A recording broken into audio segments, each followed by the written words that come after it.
Welcome guys, welcome. आप सबका स्वागत है मेरे यूट्यूब चैनल रिद्धि ब्लॉग।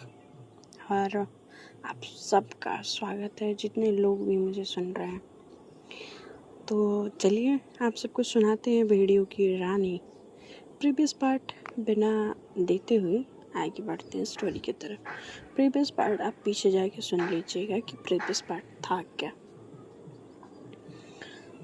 एक लड़का जो हाथों में लाल गुलाब लिए वो खड़ा होता है वधू के सामने, और वधू बड़े हैरानी से वो देख रही होती है किसकी तरफ, वृद्धि की तरफ। वृद्धि के चश्मा तो मतलब उसके चेहरे पे लगा होता है और उसकी फेस पे कोई रिएक्शन नहीं होता है। वो कुछ रिएक्ट नहीं कर रही होती है, पर इतना सब कुछ हो रहा होता है तो उसका रिएक्शन आना तो बनता है ना भाई। पर नहीं, कोई रिएक्शन नहीं आता है और वो गुलाब को लिए हुए खड़ा होता है। कहते कि वधू, मैं काफ़ी वक्त से मैं अपने दिल की बात तुमसे कहना चाहता था पर कह नहीं पा रहा था। क्या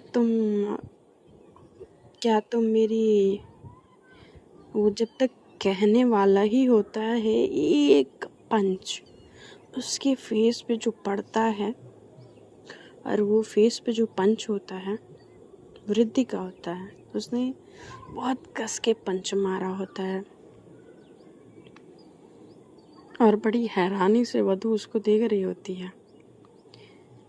वधू रोक रही होती है दोनों में जो अब उसने पंच मारा लड़का हो गए, उसका पंच कैसे वो बर्दाश्त कर सकता है।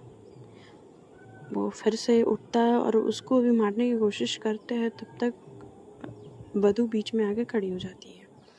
जैसे ही वो बीच में आके खड़ी होती है तो अचानक से वहाँ पे हंगामा सा होने लगता है कि वृद्धि ने मारा राहुल को मारा ऐसे करने लगते हैं, क्योंकि राहुल वहाँ का ट्रस्टी का बेटा होता है। राहुल एक बड़े ओहदे से आ रहा होता है उस कॉलेज में। वहाँ पे प्लस सचिन और गुलाटी उसको जय हिंद बोल के सचिन को चला गया होता है, मगर सचिन वहाँ पे मौजूद होता है। जैसे ही सामने सचिन आता है, क्या हो रहा है, हाँ, और मैडम आपको थोड़ा सा अपने जज्बातों पे कंट्रोल रखना चाहिए। अगर आप किसी को थप्पड़ मारेंगे तो साथ में उसके भी थप्पड़ उठ सकता है। और उसने किया क्या था, तो अपने फेस से वो गॉगल उतारते हुए कहती है कि इससे ही पूछ लो इसने क्या किया था। मेरा बताने का तो कोई सीन ही नहीं है और मैं ना बताने वाली। वो अपने हाथों को ऐसे झटकारते हुए वहाँ से चली जाती है। उसका ये टशन देख के वहाँ के सब लोग स्तब्ध होते हैं कि यार हुआ क्या ये, और ये चीज़ क्या है। यहाँ तक कि वधू भी उसको ऐसे जाते हुए देख के हैरान रह जाती है। उसके जो बाकी लोग फ्रेंड होते हैं वधू से पूछते हैं, यार ये वृद्धि को हुआ क्या, अचानक से उसने इसको इतना ज़ोरदार पंच क्यों मार दिया राहुल को।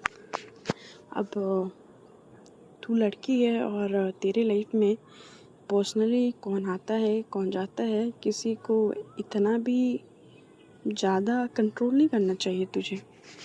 बाकी लोग हाँ सही बात है ऐसे करने लगते हैं, पर वधू कुछ नहीं बोल रही होती हैं। और ये सब बातें होते हुए कैंटीन में जा रहे होते हैं और वृद्धि के कान इतने तेज़ होते हैं कि उससे काफ़ी दूर होने के बाद भी अगर उसके बारे में कोई कुछ बात कर रहा तो वो बड़े क्लियरली सुन सकती है। उसके पास इतनी ताकत और इतनी शक्ति होती है। पर बाकी लोगों को ये नहीं पता होता है कि वृद्धि दूर की बातें भी सुन सकती है।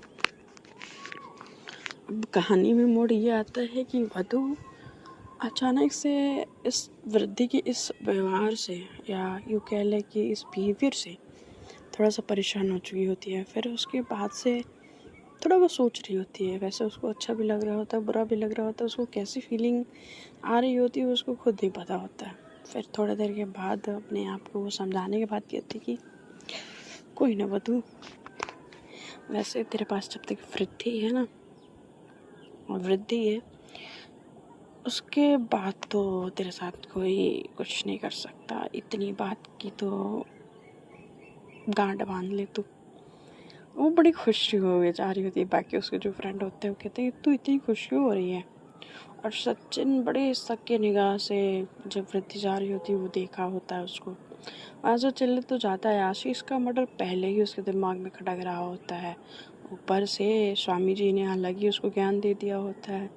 और 1000 फाइलों को जानने के बाद अब उसकी शक की सुई कहीं ना कहीं टिक टिक टिक टिक वृद्धि पे घूम रहा होता है। क्योंकि उसका घर एक तो मायावन के पास होता है और दूसरा उसका ये गुस्सा सारी शक की सुइयां उस पर लाके पॉइंट कर रहा होता है। पर उसके पास कोई सबूत नहीं होता है सचिन के पास कि उस बात को साबित कर सके कि इसका हाथ या पैर या नाक या मुंह कुछ भी है।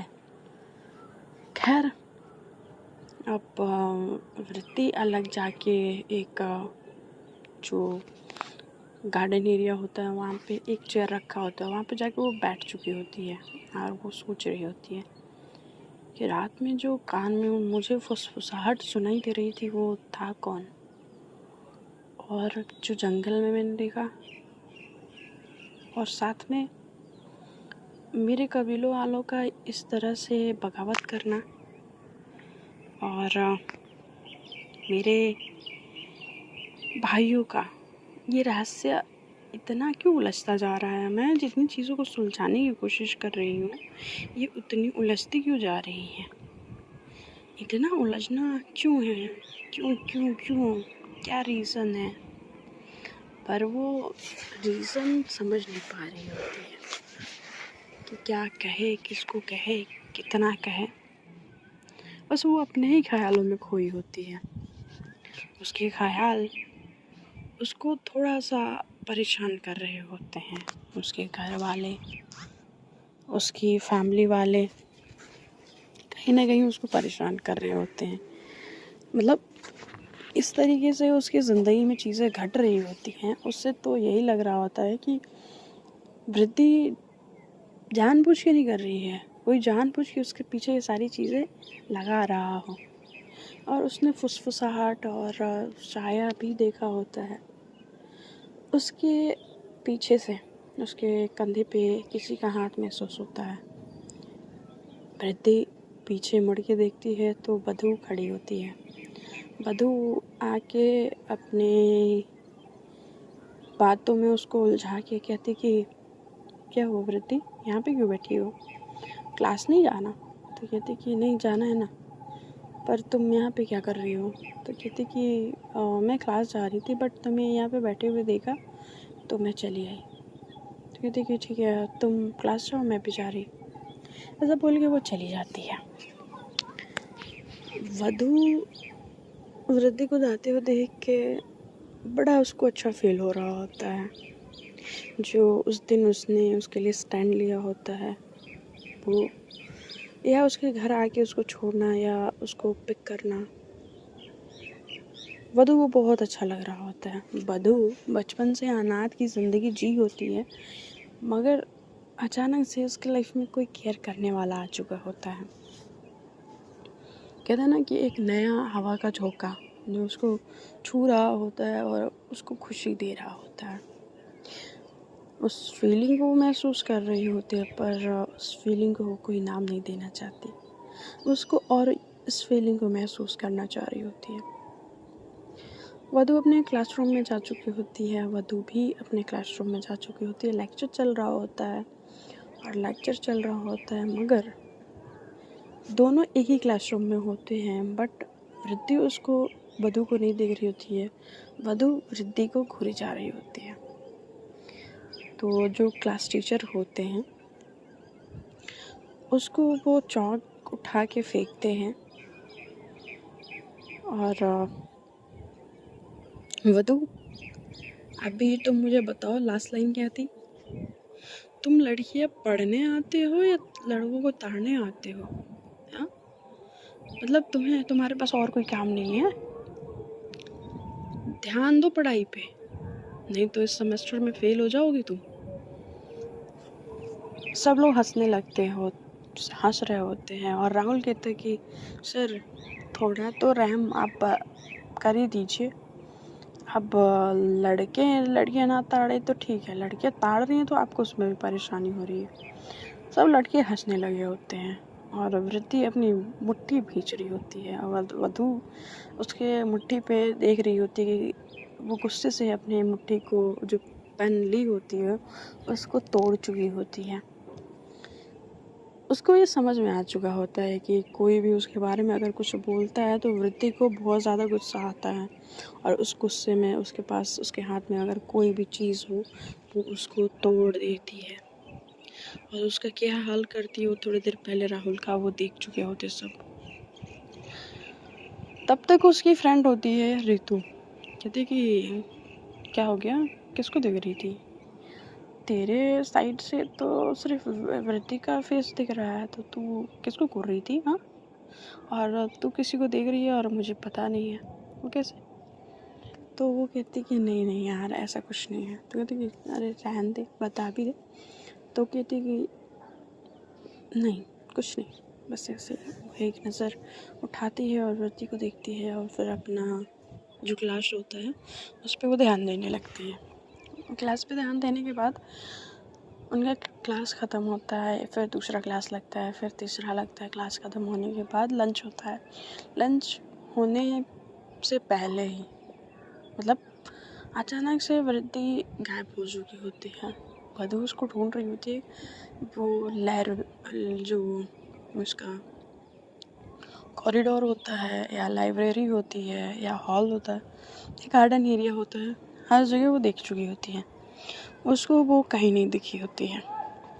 वृद्धि अचानक से कहाँ गायब हो गई और उसको पता भी नहीं चल रहा। वो अचानक से अभी तो क्लासरूम में थी। रितु उसको कहती है अरे वृद्धि, तो तब तक पलटती है हमारी वधु टर्न होके देखती है तो वृद्धि तो होती नहीं है। सब उसके जो फ्रेंड होते हैं, बाकी जो फ्रेंड होते हैं वो सब देखे कि वो इतनी जल्दी से पलट रही है तो मजाक बनाने लगते हैं। अरे क्या हुआ तुझे, मतलब तू वृद्धि को ही ढूंढ रही थी क्या? मुझे लगा कि तू किसी और को ढूंढ रही होगी राहुल।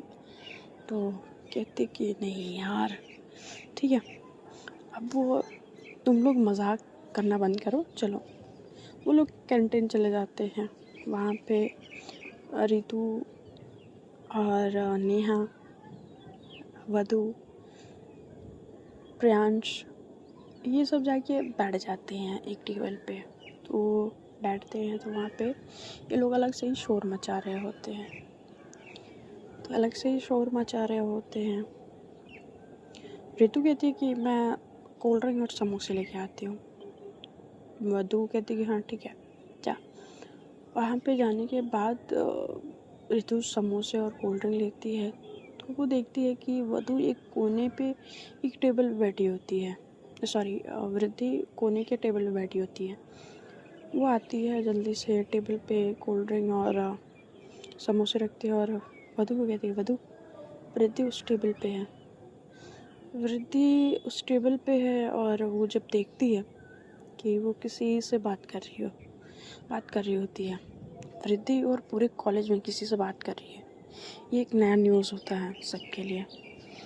प्रिंस और तरुण जो होते हैं कहते हैं अरे कहाँ वृद्धि और किसी से बात कर रही है, कहाँ? तो वो देखते हैं कि कॉलेज की सबसे फेमस, सबसे सुंदर और सेक्सी गर्ल उसके साथ वृद्धि के साथ बैठी हुई है। वो नाइशा उसके साथ बैठी है और नाइशा सबको दिख रही होती है क्योंकि इम्प्रेस हो चुकी होती है नाइशा वृद्धि के उस एटीट्यूड, उस तरीके से चलना, बात करना, या राहुल को जो उसने कस के पंच मारा होता है उस पर वो पूरी तरह से फ्लैट हो चुकी होती है और वो किसी ना किसी तरीके से वो वृद्धि से दोस्ती करना चाहती है। तो वृद्धि के साथ बैठी हुई होती है। जब वधू आती है तो देखती है कि तो नायशा है। नायशा के साथ तो वृद्धि बैठी हुई है। और जैसे वधू को आते हुए देख के वृद्धि को भी थोड़ा सा चांस पे डांस करने का मन होता है। तो वो हाथ ऐसे सामने रखी होती है नायशा, तो उसके हाथ पे हाथ रख देती है। नायशा को देख के वधू उसकी तो जल जाती है और ऊपर से हाथ पे हाथ। वृद्धि बड़े हंस हंस के उससे बात कर रहे थे। वैसे मोस्टली वो किसी से हंस हंस के इतना बात नहीं करती है। वो कॉलेज में अगर किसी से बात की होती है तो वो वधू होती है, पर अब वो सेकंड पर्सन होती है नायशा, जो जिसके साथ वो हंस हंस के भी बात कर रही होती है। बाकी किसी ने उसके चेहरे पे कोई एक्सप्रेशन या खुशी या स्माइल नहीं देखी होती है, बट वधू देख रही होती है वृद्धि को कि वो हंस रही है, मुस्कुरा रही है, तो कितनी अच्छी लग रही है।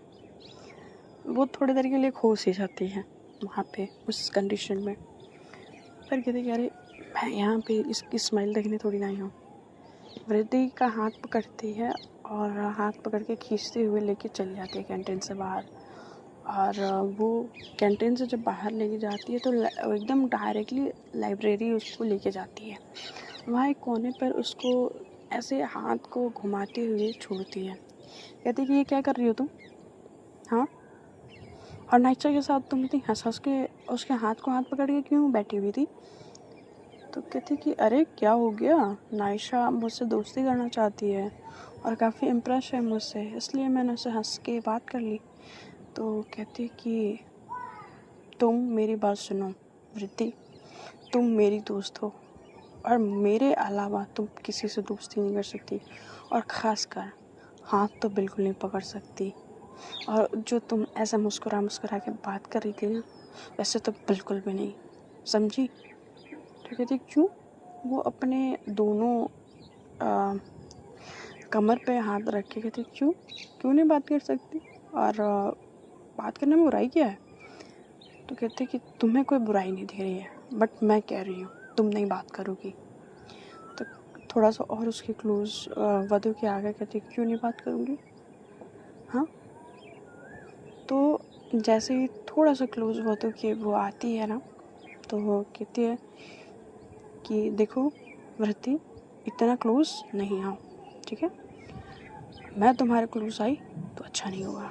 तो कहते कि हाँ हाँ पता है, तुम्हारी तो फटती है ना वधू। तो कहते कि मेरी किससे फटती है? मेरी किसी से नहीं फटती है। ठीक है, तो मुझे लगता है कि मैं डरती हूँ। वो एक कदम आगे बढ़ाई होती है तो वो 2 कदम आगे बढ़ा के उसके सामने एकदम फेस टू फेस खड़ी हो जाती है, और उन दोनों के बीच में जो गैप होता है ना, बिल्कुल नहीं होता है। और दोनों की नज़रें ऐसे मिलती हैं ना, वो अलग ही मैजिक बिखेर रही होती है। उन दोनों को ही इल्म नहीं होता है कि उन दोनों ने क्या किया है। इतने करीब आके खड़ी होती हैं। कहानी को दूसरी साइड शिफ्ट करते हैं। कहानी को जब दूसरे साइड शिफ्ट करते हैं तो वहाँ पे गुलाटी हर जगह पे पूछताछ कर रहा होता है कॉलेज में, कुछ बच्चों से, कुछ आस पड़ोसियों से, उसके रेगुलर रास्ते से आने जाने वाले लोगों से, कुछ शॉप से। वो सारी चीज़ें उसको कुछ मिलता नहीं है, कुछ नहीं मिलता है कि उस दिन क्या हुआ था और उसने किस तरह से मारा था। पर एक इंसान जो काफ़ी ईज़ी इंसान होता है, उससे गुलाटी पूछता है। तो गुलाटी उससे पूछता है तो वो ईज़ी इंसान है, उसको सारा इन्फॉर्मेशन देता है कि हाँ बेटा, मैंने देखा था वहाँ पे उस दिन कुछ लड़के एक लड़की को छेड़ रहे थे और एक पतली दुबली सी लड़की आई और उन लड़कों को उसने क्या अच्छा सबक सिखाया। मैंने भी काफ़ी रोकने की कोशिश की थी, मगर उम्र ज़्यादा हो जाने के कारण जो नए उम्र के बच्चे हैं कहाँ सुनते हैं। और उस लड़की ने बहुत मारा था उन लड़कों को। कहते कि अंकल जी कुछ और जानते हैं क्या उसके बारे में? तो कहते कि नहीं बेटा, बस इसी रास्ते से वो आती जाती है, बस देखा ही है, बाकी कोई जान पहचान नहीं है। कहते हैं धन्यवाद अंकल, वो ऐसे कह के वो चले जाते हैं। इधर गुलाटी इतना इन्फॉर्मेशन मिलता है, फिर रास्ते में जो पूछताछ करता है दुकान वालों से, तो वो कहते कि बस वो आते जाते मैडम को देखा है, बाकी वो ना कुछ सामान खरीदती हैं, पता नहीं सामान भी वो कहाँ से लेके जाती हैं, राशन का सामान भी मैंने कभी उनके घर जाते हुए नहीं देखा। ये बात सुन के गुलाटी को बड़ा अजीब लगता है कि मतलब एक फैमिली रहती है और जहाँ पे कोई साधन नहीं है, कोई जगह नहीं है कि मतलब कहीं से सामान खरीदा जा सके, और उस घर पे सामान जाता भी नहीं है, ये कैसे हो सकता है। वो गुलाटी की इस बात को सुन के अब जाता है बताने के लिए, वो एज यूजुअली ही सचिन के पास। सचिन इधर राहुल की मार की वजह से वो अलग ही कंफ्यूज हुआ रहता है। कुछ लड़कों से वो पूछताछ करता है कि ये लड़की का बिहेवियर कैसा है, वो कैसे सबसे पेश आती है। बाकी लोगों ने तो बड़ा अच्छा बोला होता है वृद्धि के बारे में कि वो किसी से मतलब नहीं रखती, किसी से ज़्यादा बात नहीं करती, पर वो बहुत चुप रहती है, ज़्यादातर वो वधु के साथ ही घूमती है। ये सारी बातें सचिन को पता चली होती हैं और उसके डर से काफ़ी लोग वधु से बात भी नहीं करते, क्योंकि उसके चेहरे पे कोई एक्सप्रेशन भी नहीं होते हैं और किसी लड़के में इतनी हिम्मत नहीं है कि जो वृद्धि के सामने जाके खड़े होकर बात कर ले। आज राहुल ने दिखाई थी, बट उसकी क्या हालत की उसने, वो सबको पता है। हंसते हुए वहाँ से लड़के चले जाते हैं। सचिन काफ़ी ज़्यादा परेशान होता है वृद्धि को लेके, और वृद्धि को लेके काफ़ी ज़्यादा परेशान होता है। तब तक थोड़ी देर में ही जद्दोजहद करते हुए गुलाटी पहुंच जाता है। कहता है कि सर जी जय हिंद। तो कहता है कि जय हिंद। क्या हुआ गुलाटी, क्या मिला इन्फॉर्मेशन। गुलाटी जो इन्फॉर्मेशन लेके आया होता है उसको कहता है कि सर जी आपको जो इन्फॉर्मेशन मैं लेके आया हूँ ना, वो आप जब सुनोगे ना तो आपका मन और दिल दोनों खुश हो जाएगा। तो कहता है कि ऐसा क्या तुम लेके आए हो मेरे लिए। तो कहता है कि सर जी पूछो मत, वो जो लड़की है ना उसने ही उन लड़कों को मारा है और उसके खिलाफ कोई सबूत नहीं था। बड़े ढूंढने के बाद एक अंकल जी मिले, उनको मैंने बोला तो उन्होंने बताया उसके बारे में, और काफ़ी ज़्यादा मतलब सस्पिशियस लोग हैं। और एक उसके घर के पास एक ही शॉप है, उस पर भी मैंने जाके पूछताछ की तो उसके घर पे राशन भी नहीं जाता है, और यहाँ से ऑनलाइन डिलीवरी का या ऐसे कह लें कि ग्रोसरी 8 बजे के बाद यहाँ पे इधर कोई भी नहीं लेके जाता और ना ही पहुँचाता है कोई। और जहाँ तक मुझे याद है यहाँ पे बहुत कम इस तरह की सर्विसेज हैं, बस ड्राइविंग को छोड़ के। ड्राइविंग यहाँ पे हर टाइम अवेलेबल होती है। तो कहता है कि अच्छा, तो इन लोगों ने इतने सालों में कभी राशन मंगाया ही नहीं। तो दुकान वाला तो ऐसा ही कह रहा था सर। कहते हैं कि पर बिना राशन के सरवाइव कैसे कर सकते हैं। नहीं गुलाटी, कुछ तो गड़बड़ है, इस लड़की में कुछ तो गड़बड़ है। ये जैसी दिखती है वैसी है नहीं, हमें पता लगाना पड़ेगा। कहते हैं कि सही कह रहे हैं सर जी, ये लड़की अलग ही है। और ऊपर से इसके घर में आपको पता ही है इसकी दादी और ये हैं, बाकी कोई नहीं है। मगर इसके घर पे काफ़ी लोगों का आना जाना देखा जाता है, वो शॉप वाले ने ये भी बताया। अच्छा ठीक है, फिर ढूंढते हैं मैडम के सगे संबंधियों को, देखते हैं क्या मिलता है। यहाँ पे कहानी को फिर से दोबारा शिफ्ट करते हैं वधु और हमारी वृद्धि पे। वृद्धि जब इतना करीब वधु उसके खड़ी होती है तो एक कदम वृद्धि पीछे ले लेती है। फिर वो दोबारा स्टेप वधु बढ़ाती है, कहती है कि बोलो ना, क्यों बोलती बंद हो गई, इतना ही था अब नहीं बोलोगी, बोलो। वो एक एक स्टेप पीछे ले रही होती है और एक एक स्टेप उससे आगे बढ़ाई जा रही होती है। एक टाइम ऐसा आता है कि पीछे वॉल आ जाता है और वृद्धि वॉल के सहारे टिक जाती है। अब वो जाए तो जाएगा। कहती अब कहाँ जाओगी, अब जगह भी ख़त्म हो गई है, अब बोलो बात करोगी ना एक्सो से, हंस हंस के, वो भी हाथ पकड़ के। तब तक एक आवाज़ वृद्धि को सुनाई देती है, उसके कानों में फुसफुसाहट। तो फिलहाल के लिए इतना ही गाइस, बने रहिए मेरी स्टोरी के साथ, सुनते रहिए मुझे, मैं आप सबकी रिद्धि। तो इस स्टोरी को सुन के आपको कैसा फील हो रहा है बताना ना भूलिएगा। Share and subscribe, bell icon को प्रेस कर दीजिएगा। मिलते हैं आप सबसे अगले एपिसोड में। Bye bye, take care and शब्बा खैर।